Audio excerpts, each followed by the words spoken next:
Hey guys, Carl Galler here with another episode of Carl Galler Builds. And today I'm hanging off the back of my pontoon boat, our pontoon boat, and am getting ready to install a power pole. But the biggest challenge of installing a power pole on a pontoon is getting the appropriate bracketry.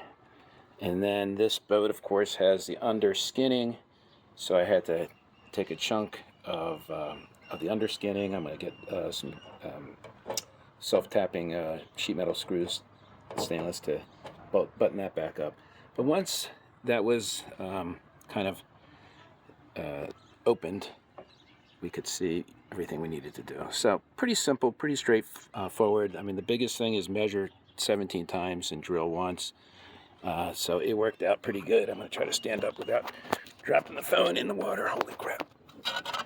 Oh, besides it being hanging off the back of the boat on a 12-inch platform, hanging off of my boat lift, it's hot as crap out here. But anyway, real nice package. Power pole just does really good, just really solid bracketry, and it looks good.